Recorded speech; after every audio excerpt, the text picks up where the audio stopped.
Strange and spectacular studio production presents Hey, strangers! Today we're diving into a topic that I'm basically a black belt in. That's right, procrastination.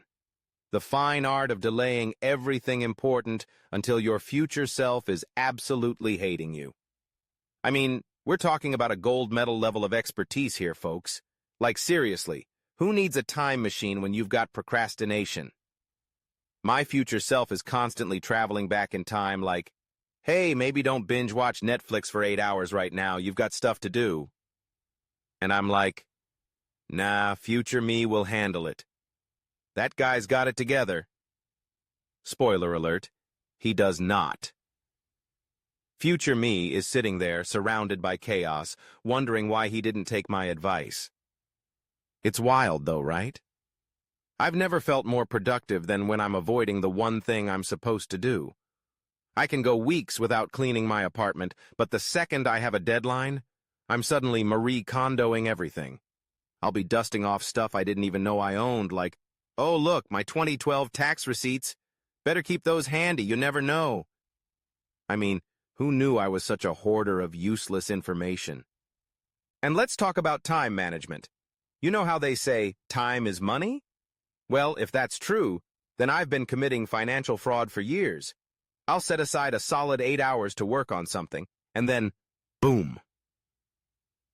6 hours later, I've become a YouTube expert in how to make your cat famous, and I'm halfway through a BuzzFeed quiz titled, What kind of bread are you? For the record, I'm sourdough. Yeah, I'm a bit crusty but have a soft side. Thanks, Internet. But you know the best part of procrastination? The weird stuff you convince yourself is urgent. Like, yeah, I know I have a big project due tomorrow, but how will I ever focus if I don't first reorganize all my kitchen spices in alphabetical order? And while I'm at it, I should probably repaint the bathroom. It's been 2 years, it deserves a fresh coat. Priorities, folks. Priorities. And don't even get me started on the panic phase. You know the one.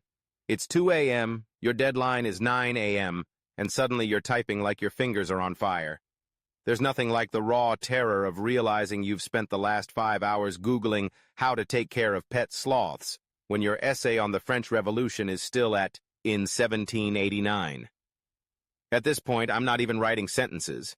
I'm just hoping spell check is in a good mood. And don't get me wrong, we procrastinators know how to handle stress. We thrive on it. In fact, I'm pretty sure that in another life, I was an air traffic controller, juggling planes mid-air while updating my Facebook status. Like, landed a 747 and still had time to figure out which Hogwarts house I'd be in.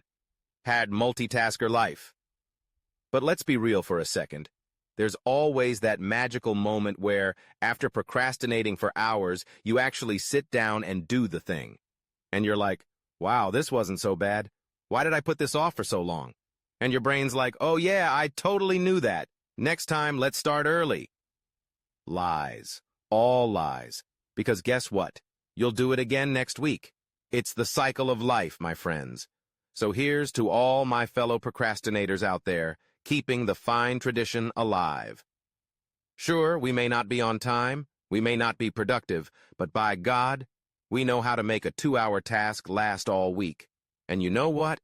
I've come to realize that procrastination isn't just about avoiding tasks. It's also about the thrill of the chase, the adrenaline rush of racing against the clock, the creative problem-solving that comes in those last frantic hours. It's like we're all secret agents, working undercover in the world of deadlines. Your mission, should you choose to accept it, is to write a 10-page report in 3 hours, while simultaneously discovering the best way to train your dog to dance. So, what's the secret sauce to our procrastination prowess? It's all about finding that balance between panic and productivity.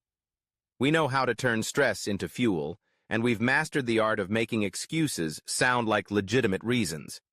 Oh, I can't possibly work on that project right now. I have to finish this intricate doodle on the back of my grocery list first. It's a matter of artistic integrity. And if you think about it, procrastination can actually be a form of self-care. Sometimes we just need to take a step back, binge watch our favorite shows, and eat our weight in snacks before we can tackle the big stuff. It's like a mental reset. Sure, it may not be the healthiest coping mechanism, but hey, we're all just trying to survive in this chaotic world, right? So, as I sit here surrounded by my half-finished projects and a random sock I can't seem to find a match for, I embrace my procrastination journey. I celebrate the little victories, like finally getting off the couch to grab another snack, or making it through an entire season of a show in one sitting. Now, if you'll excuse me, I need to go learn how to speak fluent whale from Finding Nemo. You know, just in case. Because who knows when that skill might come in handy. So, here's to the procrastinators, the masters of delay, the champions of avoidance. Let's keep the spirit alive, one snack break at a time. And remember, the next time you find yourself scrolling through your phone instead of working on that looming project, just know you're not alone. We're all in this together, navigating the wild world of procrastination. Until next time, keep it strange and spectacular. Thank you for watching Strange and Spectacular. Please share and subscribe for more spectacular videos.